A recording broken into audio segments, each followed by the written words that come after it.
Alright, today I'm going to show you guys how to set up a web project that utilizes webpack and Babel to transpile ES6 code into native JavaScript. So this can be pretty daunting at first, especially if you've never worked with webpack, so I'm going to break it down into some steps that you should be able to follow. So for our first step, we're going to create our project directory. So I'm going to be working in the terminal, and I'm going to say make directory demo. And I'm going to change my directory to demo. And in our project directory, we want to initialize npm. So we're going to run npm init -y. And now that npm is installed, you can see we have our package.json file. We're ready to move on to our next step, which would be step 2, and we're going to install our dependencies. So we're going to use npm install, and then we're going to use the save dev flag because all of our dependencies that we're going to be installing are developer dependencies. So we're going to need webpack dev server, Babel core, Babel loader, and Babel preset env. So a little bit about the, looks like we have a typo somewhere. I put another hyphen there. Sorry about that. So looking at these dependencies, all these dependencies are mandatory except for our webpack dev server. You don't need that. You can run without it, but I highly recommend using the webpack dev server. I'm going to show you guys a script that we're going to run to make our development life a whole lot easier. And if you're using webpack, it's a nice utility that you can take full advantage of. So I highly recommend you use it. So now that our dependencies are installed, we're ready to move on to step 3, which I like to set up our project structure, give our code a little bit of a place to work with. So I'm going to make a directory called our source directory. This is going to be where our ES6 code lives. And then I'm going to make a folder called build. And then in build, we will have our bundled webpack our ES6 code that's been transpiled. So our next step after this is going to be, well, first of all, let's create some blank files here. Let's create a blank main.js file in our source folder, and then let's create a index.html file in our build folder. And before I do anything else, I want to write out this index.html so you can kind of see where I'm going with this. So let's open Vim. And go into our index.html. I'm going to run HTML.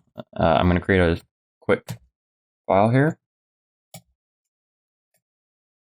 And we'll save this part for later. What I want to do in here is I'm going to show you guys an example to make sure that my ES6 code does get transpiled. So what I'm going to do here is I'm just going to create a button with an ID of button. And it's going to say click me. That's all I want to do in here for now. We'll come back to this later. But for our next step, our next main step is we're going to need to create our webpack.config.js. This is going to be what Webpack uses to bundle our ES6 code. So let's open this up. The first thing we're going to need to write is we're going to need to require the path module that's in Node.js, and then we're going to say module.export equals an object. And here you can find a lot of documentation online about the Webpack config, but I'm just going to take you step by step to create a basic one. So the first thing we're going to need is our entry. And we're going to say our entry is going to be in source, and then it's going to be our main.js file. That's going to be where our ES6 code is hosted. So if we go, and so the next thing we need is our output, which is going to have a file name. I'm going to call mine main.bundle.js. I like the convention of naming your bundled file, whatever your entry file was, but with the bundle added tacked onto it. But you can name it whatever you like. And we're also going to need a path. So we're going to use the path module we required above, and we're going to call the resolve method on it, which we are going to pass it 2 arguments, which is going to be dir name and build. What that'll do is that'll create a path that Webpack can use.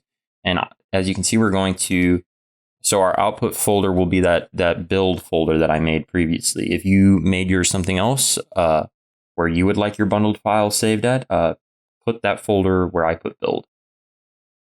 So the next thing we're going to do is, this is optional if you're using, if you're not using a Webpack dev server, you don't need this.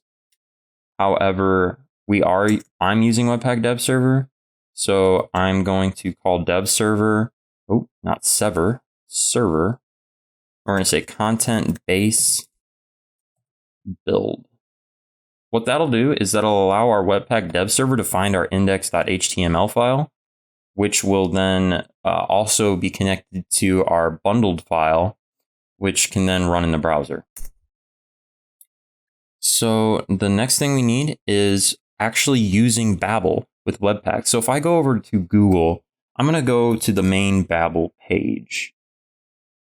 And if we look at the Babel website, we can go to the documentation and we can go to setup. If we scroll down, we can see in build systems, we have Webpack, not Webpack 1, but Webpack. So if we click on Webpack, we can see here, it has exactly what we need to type in. So we can type module, pass in an object, which takes rules, an array of rules, which are objects. And they have a test field, which takes a regular expression to search for JavaScript files. And then we're going to exclude our node modules.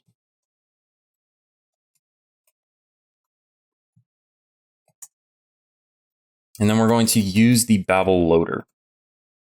If I could spell loader. There we go.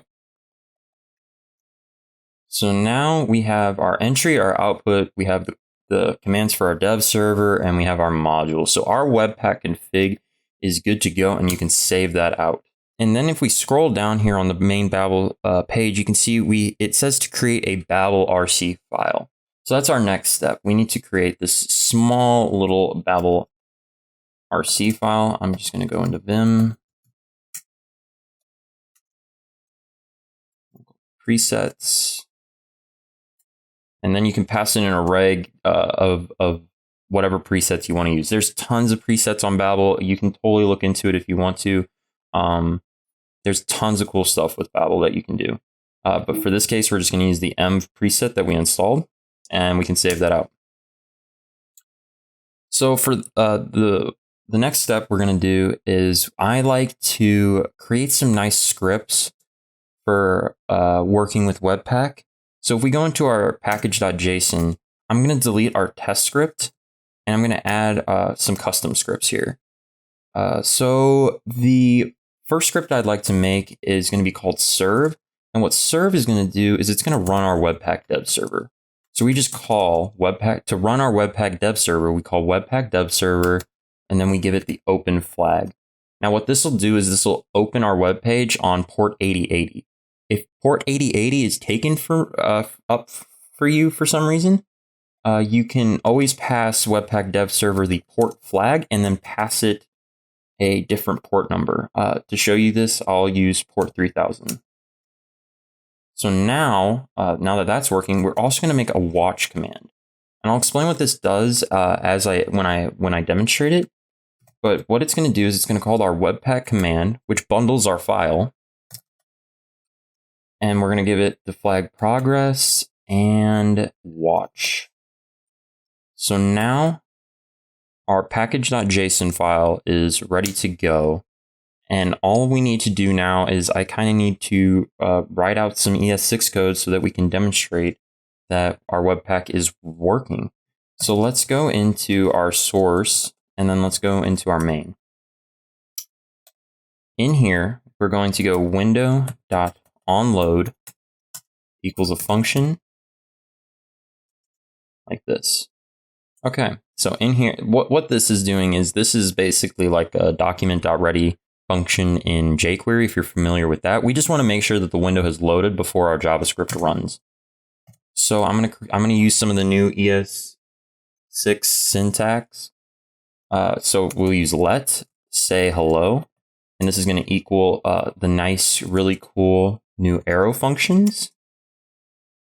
And we're going to say, oh, we're not going to say hello. We're going to console.log say hello, or hello.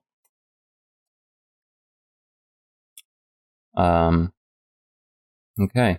And then what we're going to do is, you remember I created a button in I created a button with an ID of button in our index.html file. So now we can add an event listener to this button, and we're going to listen for the click event.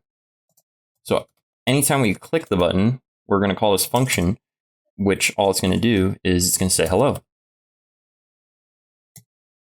So there's one more thing we need to do that I didn't do when I was last in our index.html file. I did not add the script yet. So what our script is going to be called is /main.bundle.js. So now we can run our scripts that we wrote for our package.json, and you can see how nicely they make the development process. So if I go npm run watch, what this will do, and I'll give you a slight demonstration. So what this is doing is, you can see now it's open. I don't have control over my terminal window anymore. This is now running our webpack watch command.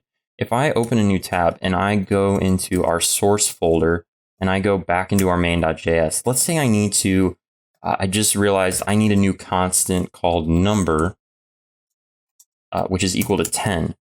If I write this now, if I write this out, you can see over here, there's a new line here, which just means that Webpack has now recreated our main.bundle because we just wrote something new in it. So you can see how this would be very useful for when you need to test out scripts. You need to keep, you don't need to keep remaking your new bundle file every time you make a change. So then we can run, now to see our application in action, we run npm run serve, and this should open on port 3000 our web page. You can see here we have our button called click me. If I go into the Chrome developer tools and I click the click me button, you can see there we have hello. So our application is running. It's using ES6 features, and this is how you set up Webpack with Babel. So if there's any questions, leave them down in the comments. I'd be happy to help, and hopefully this has helped some. So thanks.